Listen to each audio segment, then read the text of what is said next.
Southwest Detroit, a Census 2020 crew signs up a shopper who hasn't done the census yet.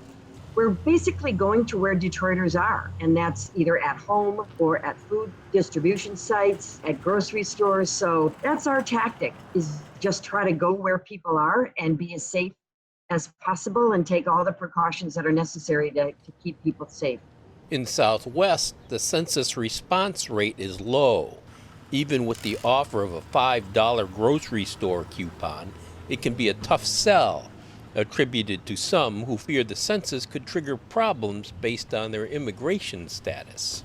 Mayor Mike Duggan made the census a priority in April last year, kicking off a $3 million campaign to raise the response rate. In 2010, the lowest response rate of any major city in America was in Detroit. A response rate of 64%. The lower the rate, the more federal dollars left on the table. We said this time we're not making any excuses. We're going to start early because of what's at stake. Online, out and about, the ads for the census seem hard to miss. Victoria Kovari has been in charge of Detroit's efforts since the beginning of last year. It's up to you, it's up to me, it's up to all of us to make sure we get this right. A big push last fall, then the pandemic hit. What's going on over there? You busy these days? Yeah, well, we're busier than ever because the Census Bureau decided to cut short the census operations 30 days. So now it's supposed to end September 30th, and which means we have about 6-7 weeks to go. Because of COVID-19, President Trump extended the census-taking deadline, but last week he shortened it.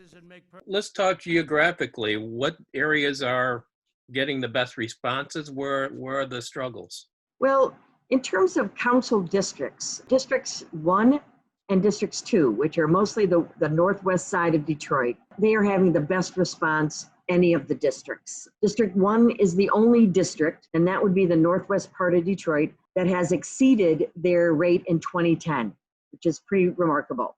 But the lowest areas and the areas that we're finding the biggest challenge in are Districts 5 and 6. So District 5, the central part of the city, we're looking at 30 to 40% response rates. There's two big reasons for that. One is the large number of vacancies in those areas, so has had an impact on the response rates, and the Midtown downtown area near Wayne State, all the way from like the river to past Warren.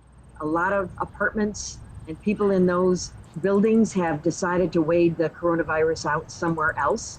So you can just go downtown in Midtown, you'll see how empty it is compared to pre-COVID times. You know, this was a growth area, Midtown, downtown, from 10 years ago. Where look, there'd probably be some population gain there. Absolutely.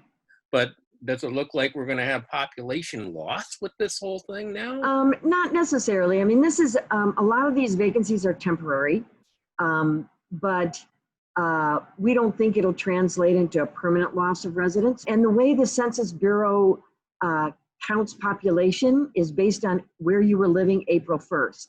And so for those, especially around Wayne State University, those college students, they're supposed to fill out the census where they would have lived near campus, either on campus or off campus. So the Census Bureau is really trying to correct for this crazy time when they would have been on campus to be counted on April 1, but they weren't. It's a very complicated statistical kind of a calculation that the Census Bureau is going to have to make to correct for those folks that may be temporarily out of their place.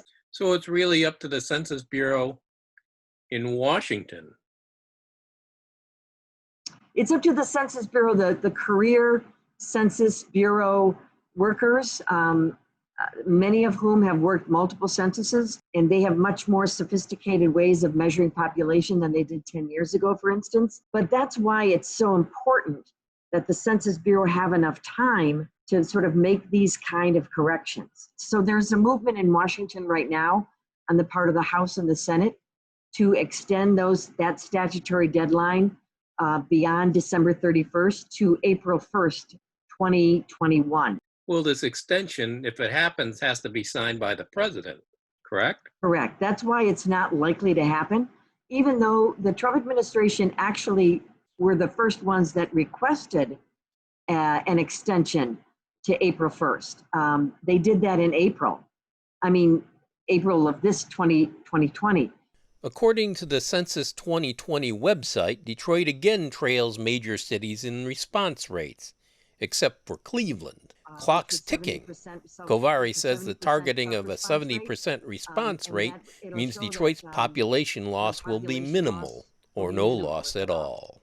Well, the goal is 70%, and what, the word now around 50%? Is that right? Yeah, we're just below 50%, but again, if you correct for vacant numbers of units, we think we're in the upper 60s once you make that correction. We're just urging everyone who has not filled out the census. There's no time like now.